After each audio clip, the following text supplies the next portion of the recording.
முட்டை கிரேவி எப்படி செய்கிறதுன்னு பார்க்கலாம். முட்டையை வேக வச்சு தோல் உரித்து எடுத்துக்கணும். அது மேலே ஒரு நைஃபால் லேசாக இந்த மாதிரி கீறி விட்டுடணும். இந்த மாதிரி கீறும்போது உப்பு காரெல்லாம் நல்லா உள்ளே போகும்.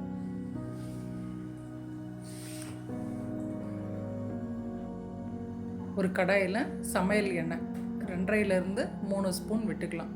குழந்தைங்களுக்கு செய்கிறதா இருந்தால் தாராளமாக நெய் போட்டுக்கலாம்.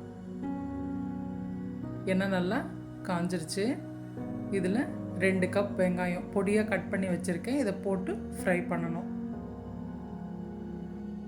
வெங்காயம் நல்லா ஃப்ரை ஆகிட்டுருக்கு. இதை லோ டெம்பரேச்சரில் வச்சுட்டு ஒரு மூடி போட்டுட்டு ரொம்ப ஈஸியாக இது குக் ஆகிடும். இது போல் மூடி போட்டு செய்யும் போது வெங்காயம் ஈஸியாக வதங்கிடும்.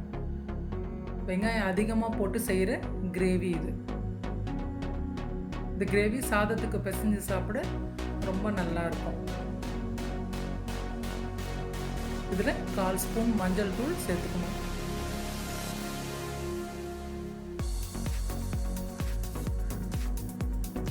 இந்த கிரேவிக்கு குழம்பு மிளகாய் தூள் ரொம்ப நல்லா இருக்கும். அது 1.5 to 2 ஸ்பூன் உங்கள் காரத்துக்கு ஏற்ற மாதிரி சேர்த்துக்கலாம். தேவையான அளவுக்கு உப்பு, கொஞ்சமாக கறிவேப்பிலை போட்டு இந்த வெங்காயத்தோடைய நல்லா கலந்து விட்டுடணும். இந்த கிரேவி செய்யும்போது லோ டெம்பரேச்சரில் வச்சு செஞ்சிங்கன்னா கிரேவி ரொம்ப டேஸ்ட்டாக இருக்கும். இதை நல்லா கலந்து விட்டுடணும். மிளகாய் தூளோட பச்சை ஸ்மெல்லாம் போயிடுச்சு. இது மூழ்கிற அளவுக்கு தண்ணி விட்டு இதை மூடி வச்சிடணும். கொஞ்சமாக தண்ணி சுண்டுற வரையிலும் இதை மூடி வைக்கலாம்.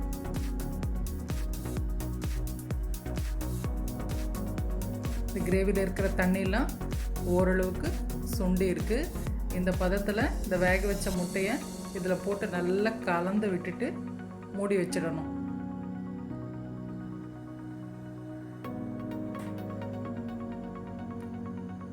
இந்த கிரேவிலே இதை நல்லா கலந்து விட்டுடணும்.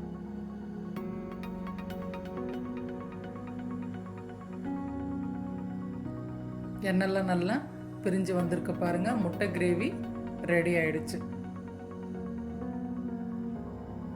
சூடான சாதத்தில் இந்த கிரேவி போட்டு பிசைஞ்சு சாப்பிட்டா ரொம்ப டேஸ்ட்டாக இருக்கும். இந்த ரெசிபியை ட்ரை பண்ணி பாருங்கள். இந்த வீடியோ உங்களுக்கு பிடிச்சிருந்தா லைக் பண்ணுங்கள், உங்கள் ஃப்ரெண்ட்ஸ்க்கு ஷேர் பண்ணுங்கள், இந்த சேனலுக்கு சப்ஸ்கிரைப் பண்ணுங்கள். மறக்காமல் நோட்டிஃபிகேஷனுக்காக பெல் ஐக்கானை கிளிக் பண்ணுங்கள்.